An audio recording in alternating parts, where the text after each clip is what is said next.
Coming in, and that off.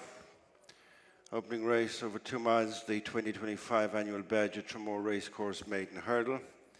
As they race on up the straight, very little jumping to be done here due to the omission of the 2 hurdles in the home straight. Downmexicoway shows in the lead from Karniquet, handy in second. If the music could be quelled in the background.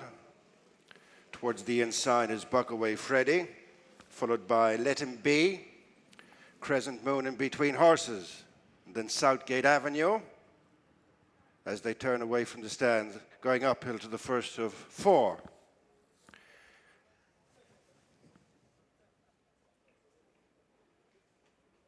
Downmexicoway, the leader, from Karniquet over in second. Third is Buckaway Freddy, followed by Crescent Moon. Then Let Him Be. So these 5 stretch on from Southgate Avenue. Flight number 2.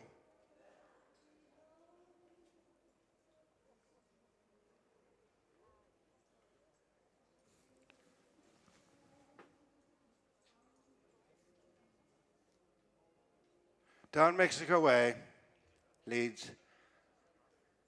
Karniquet on the inside is Buckaway Freddy. As they continue now this significant run before they'll reach their next flight. Downmexicoway by 3 parts to Karniquet, Buckaway Freddy, Crescent Moon, Let Him Be, being followed at the bend.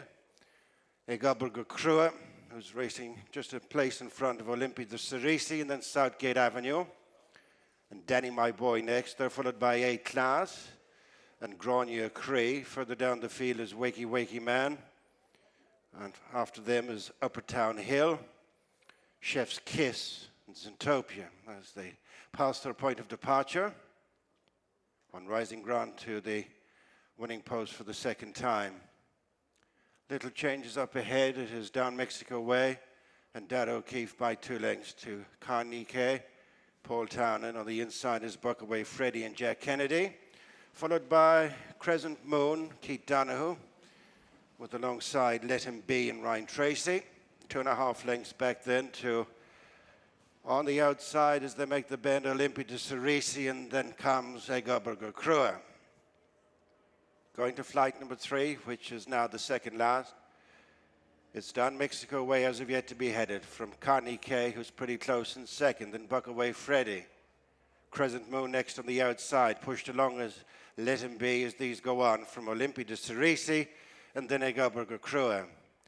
At the flight directly across from us, their last one, and it's Karniquet just taking over from Downmexicoway as these build up a lead over Buckaway Freddy and then Crescent Moon as they come up towards the final 4.5 furlongs.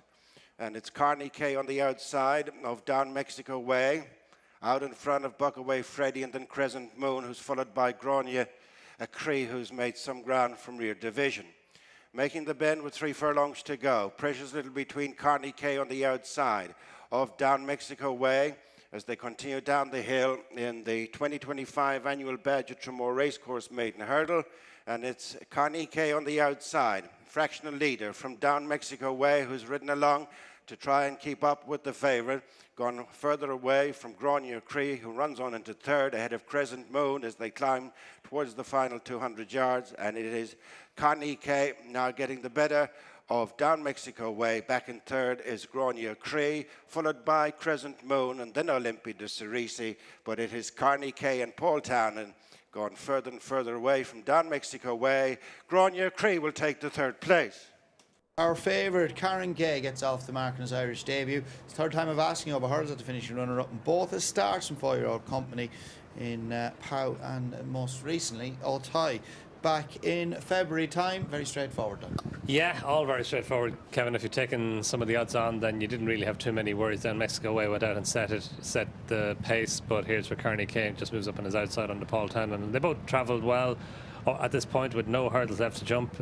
Pretty unsatisfactory with only 2 hurdles on a circuit that they had to jump, but Karniquet goes up on the outside and very quickly he's got the measure of Downmexicoway. Grania Cree, she stayed on well, almost got up for the runner-up spot.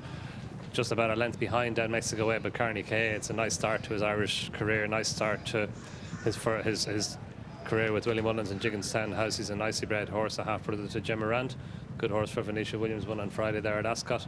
And this fella's the horse that he finished second to at Auteuil the last day, came out and won a chase at Auteuil there a few weeks ago. And yeah, he stretched away and won nicely in a race in which Willie Mullins has unleashed some really good hurdlers in the past. Yeah, it's a long way back to Downmexicoway, who cut out the early fractions that went to sedate enough gallop throughout Karniquet on her first start. Over hurdles, former Pint winner as well. A couple of good runs in bumpers. Has done her best work at the end. She looks like a filly who's ideally looks like she's going to step up and trip. Crescent Moon, of course, been caught for fourth late on by Olympia de Circe, who was ridden quite patiently off a slow gallop here this afternoon. Hands and heels right as well, but not a lot really you could learn, as you say. Only two hurdles on the in a circuit on the way around, but this horse, all you can do is beat what's put in front of you, and he's done that well in his Irish debut.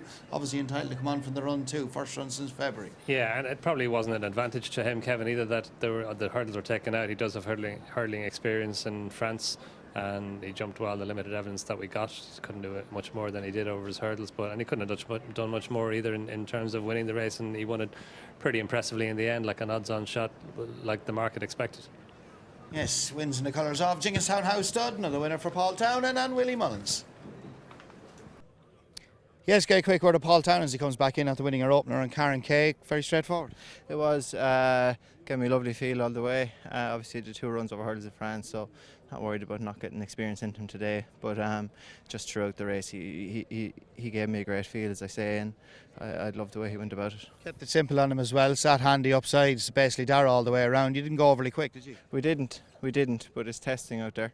And my lad jumped the hurdle at the top of the hill well and ran down the hill with me a little bit, so I took on Dara then, but we hadn't gone quick, and he's entitled to improve for it as well. But no, as I say, he gave me a lovely feel, and I hope he can be a decent sort. It's only his first run since February too, so as you say, normal improvement. He'll step up nicely from it. I think he will. Yeah, I just, you know, he just gave me a nice feel throughout the race, so hopefully he can keep progressing away. Good stuff. Fine big individual, plenty of size and scope about him. He is, and he's tall, narrow still, even, to be honest, to sit on. So hopefully that'll all come as well. Good stuff. Your final ride in the next race. Willie is 2 and it come on Eileen. Obviously Kieran is claiming off that. Had you the choice, or was that the plan, she being a penalised bumper winner? It kind of worked out that way, yeah. And you know, it'll be testing enough for her. She'll be lumping around a lot of weight, so we'll wish them the best of luck, but hopefully they're second to us. And obviously the filly, first time out, decent pedigree. Do you know much from her at all? To be honest, I won't lie to you, I don't know a whole lot about her. But I was guided that way, so that'll do me. That'll do you, is right. That's a good answer. Well done and best of luck. Thank you. Well done. Watch live racing now on racingtv.com.